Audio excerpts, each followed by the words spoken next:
창세기 1장 26절로 31절 이 단락에서 31절에 God saw everything, 하나님께서 everything, 모든 것을 보셨다. That he had made, 그가 만드신 모든 것을 보셨다. Behold, 보라, it was very good, 매우 좋았더라. 그래서 이 behold라는 단어가 보라라는 단어인데, 이 보라라는 이제 명령어를 우리 인간들에게 주시는 목적은 보라는 것을 순종할 때, 볼 때 영안을 열어주시기 위해서 보라라는 단어를, 명령어를 주시는 겁니다. 근데 이 보라라는 이 단어를 제일 먼저 적용하신 분이 하나님 자신이다. 그래서 하나님은 바로 무엇을 열어주기를 원하시는 분이냐?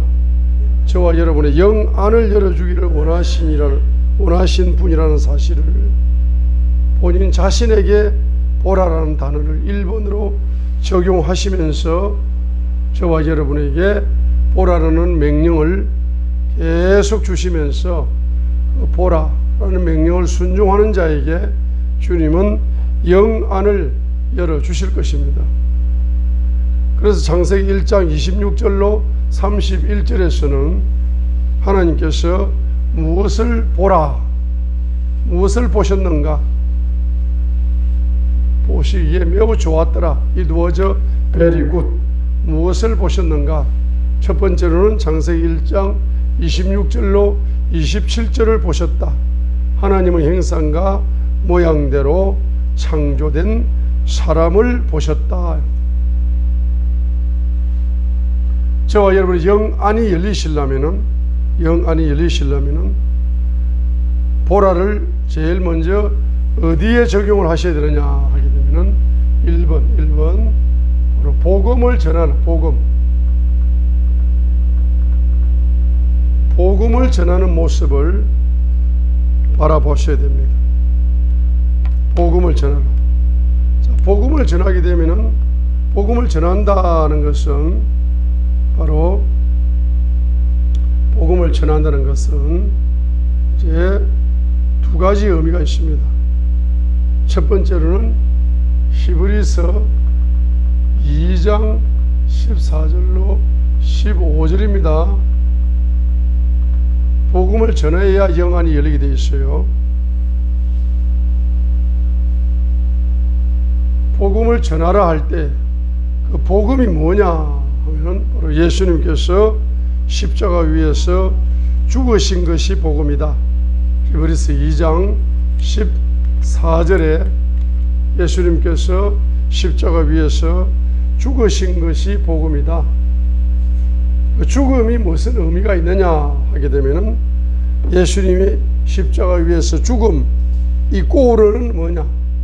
죽음의 권능을 가진 마귀를 멸하신 것이다. 예수님의 죽음, 이 꼴은 히브리서 2장 14절에 예수님의 죽음, 이 꼴은 뭡니까? 십자가의 죽음, 이 꼴은 죽음의 권능을 가진 마귀를 멸하신 것이 복음이다. 두 번째 15절이 복음이다. 15절의 복음. 죽음을 두려워하여 평생토록 속박에 얽매인 자들을 구출하시는 것이 복음이다. 죽음을 두려워하여 평생토록 속박에 얽매인 자들을 구출하실 목적으로 예수님은 십자가 위에서 죽으시고 피를 쏟으셨다. 그래서 죽음을 두려워하여 평생토록 속박에 얽매인 자들을 구출하는 것, 구원하는 것이 바로 구원의 복음이잖아요. 구원의 복음. 그래서 이 죽음을 두려워하여 평생토록 속박에 얽매인 자들을 구원하실 목적으로 십자가 위에서 죽으시면서 그의 피를 쏟으셔서 구원의 복음을 주셨다. 이 구원의 복음을 받은 자는 어떤 역사가 일어납니까? 바로 고린도후서 5장 17절처럼 하나님의 형상과 모양이 회복된다. 고린도후서 5장 17절.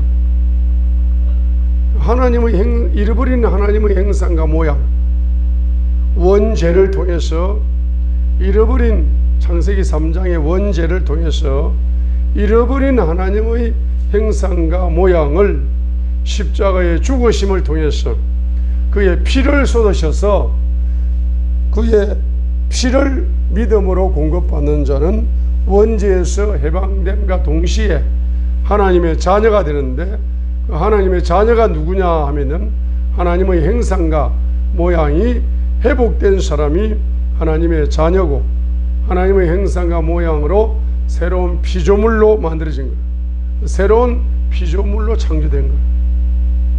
그래서 이 기쁜 소식을 전하여 하나님의 형상과 모양을 예수 그리스도께서 십자가의 죽으심으로 저와 여러분의 하나님의 형상과 모양을 회복하셨습니다. 그분이 십자가상에서 피를 쏟으셔서 하나님의 형상과 모양을 회복하셨습니다. 그분이 피를 쏟으셔서 저와 여러분들을 새로운 피조물로 창조하셨습니다. 십자가 죽음으로 죽음의 권능을 가진 마귀를 멸하셨습니다. 이것을 받아들이세요 라고 복음을 전하게 될 때에 저와 여러분이 바로 영안이 열린다. 영안이 열리고 싶으십니까? 복음을 전하시기 바랍니다. 복음을 전할 때 영안이 열리게 된다는 사실을 발견할 수가 있습니다. 두 번째로는 창세기 1장 28절에 복을 주셨는데, 이 복이 무슨 복입니까? 땅을 정복하고 지배하고 다스리라는 하나님의 형상과 모양대로 창조된 사람에게 하나님은 이 땅을 지배할 수 있는, 바로 땅을 정복하고 지배하고 다스릴 수 있는 이와 같은 뭘 주셨습니까? 왕권을 주신 거예요. 왕권을 주시다는 것은 왕관을 씌워주신 거라. 창세기 1장 28절은 하나님의 형상과 모양대로 창조된 사람에게 왕관을 씌워주신 것입니다. 그럼 저와 여러분들 영안이 열리시려면 바로 예수님의 피를 믿는 자는 그의 피를 통하여서 왕가, 그의 피를 통해서 제사장이 된다는 사실을 계시록 5장 10절, 계시록 1장 6절에도 있지만은 계시록 1장 6절, 계시록 5장 10절, 계시록 1장 6절에도 저와 여러분을 예수님의 피를 통하여 왕과 제사장으로 삼으셨다. 계시록 1장 6절. 계시록 1장 6절에 저와 여러분을 뭐로 삼으셨다?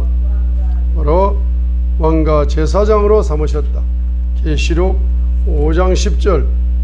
계시록 5장 10절에도 또 우리 하나님을 위해 우리를 왕과 제사장으로 삼으셨으니 우리가 땅에서 통치하리이다 라고 계시록 5장 10절에 우리를 뭐로 삼으셨다?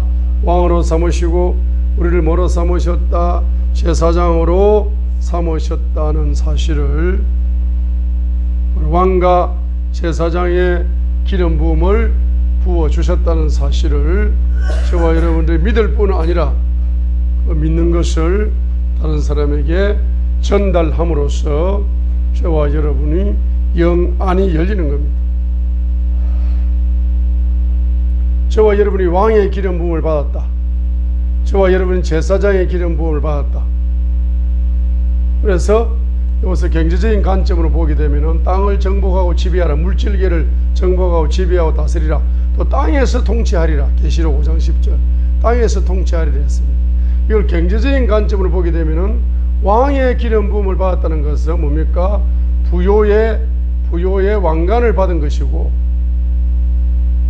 두 번째로 제사장의 기름 부음을 받았다는 것은 바로 재물의 왕관을 받은 것. 재물의 왕관을 받은 것. 그래서 고린도후서 8장 9절은 뭡니까? 고린도후서 8장 9절은 부요의 왕관이다. 고린도후서 8장 9절. 자, 고린도후서 8장 9절 부요의 왕관. 자, 부요의 왕관. 고린도후서 8장 9절 다시. 자, 이걸 이게 헷갈리니까 합시다. 제사장의 기름을 받았다. 잠언 14장 24절 상반절. 그 다음에 고린도후서 8장 9절 우리 주 예수 그리스도의 은혜를 너희가 알거니와 거기에서 부유하셨으나 우리를 위하여 가난하게 되심은 그의 가난으로 말미암아 우리를 부요케 하려 하심이라 해서, 그래서 부요의 왕관도 역시 고린도후서 8장 9절이. 그래서 이 고린도후서 8장 9절은 두 가지 기름 부음을 동시에 다르게 표현하는 거지. 자, 그분께서 부유하셨으나, 부요, 우리를 위해 가난하게 되심은 그분의 가난으로 말미암아 우리를 부요케 하려 하심이라. 부요, 이것은 뭡니까? 부요의 은혜인데 이것을 전체적인 개념으로 보게 되면은 부요의 왕관을 주신 은혜, 왕의 기름 부음을 주신 것이고, 그 다음에 잠언 14장 24절에 지혜로운 자의 왕관은 그들의 재물이다 할 때에 그것은 제사장의 기름.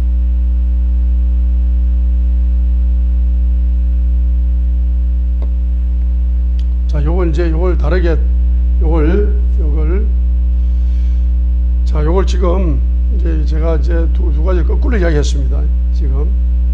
자, 제사장의 기름 부음을 받으면은 고린도후서 8장 9절에 부요의 왕관이 열리는 것이고, 그 다음에 왕의 기름 부음을 받으면은 재물의 왕관이 열려서 잠언 14장 24절 상반절 고린도후서 8장 9절이 적용됩니다.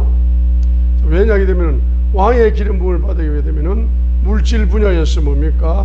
물질 분야에서 물질을 통치할 수 있는, 왕의 건세로 통치할 수 있는, 물질을 통치할 수 있는 이와 같은 이제 왕관이 열리는 것이고, 요 제사장이라는 것은 영적인 것을 포함하는 개념이기 때문에 이 부요의 왕관이라는 것은 7차원을 이야기하거든.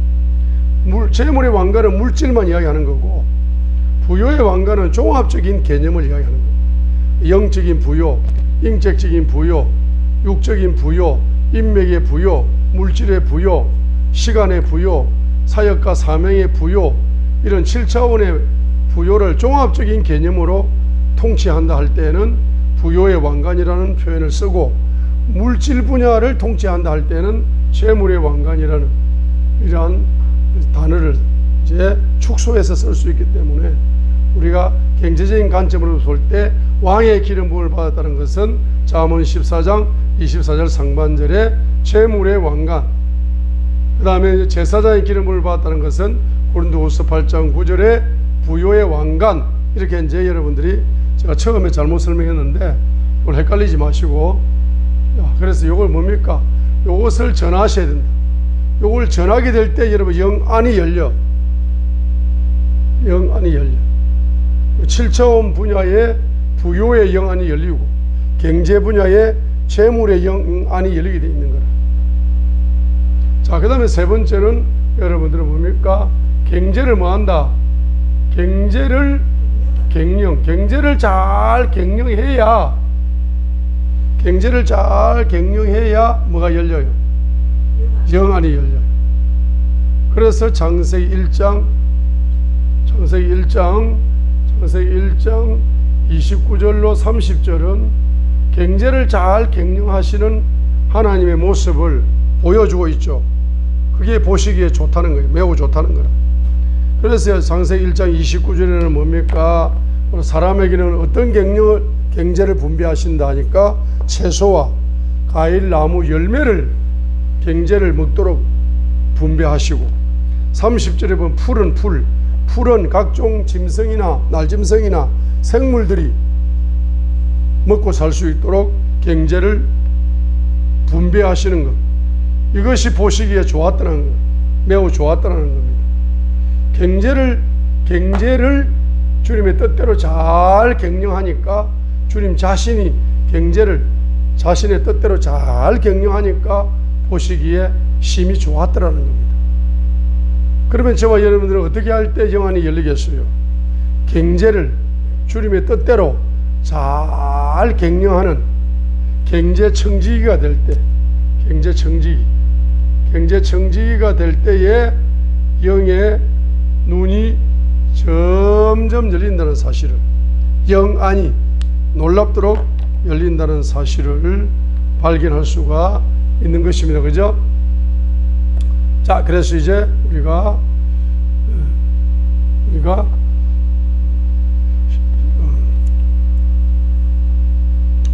이 세 가지를 간단하게, 그래서 창세기 1장 26절부터 31절까지의 단락을 통해 가지고 behold, 보라는 명령어를 이제 앞으로 이제 명령어로 잘 나옵니다. 하나님께서 이제 보라라는 명령어를 쓸 겁니다. 앞으로 이제 성경 전체를 통해서. 그럼 behold, 보라라는 명령어가 있는 성경 구절 있죠. 그 성경 구절은 하나님, 자비로운 하나님께서, 은혜로우신 하나님께서 저와 여러분들의 영안을 열어주실 목적으로 보라는 명령어를 쓰시기 때문에 이 보라라는 명령어가 있는 성경 구절을 여러분들은 잘 보심으로 말미암아서 여러분의 영안이 강하게 열릴 수가 있습니다. 그래서 오늘은 창세기 1장 26절로 31절을 통해서 세 가지를 볼 때 주님이 보시기에 심히 좋았더라 했는데, 이 세 가지를 저와 여러분이 적용을 하심으로 말미암아서 저와 여러분의 영안이 강하게, 창대하게, 영안이 깊이 있게, 놀랍도록 영안이 열릴 수 있는 비결이 바로 세 가지를 보라, 세 가지를 적용해라. 첫 번째 뭐해라? 복음을 전하라. 두 번째는 뭐하라?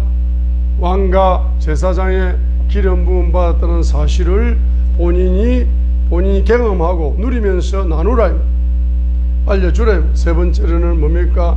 경제를 주님의 뜻대로 잘 경영하는 경제청지기가 될 때에 여러분의 영안이 강하게 열리는 역사가 나타날 줄 믿습니다.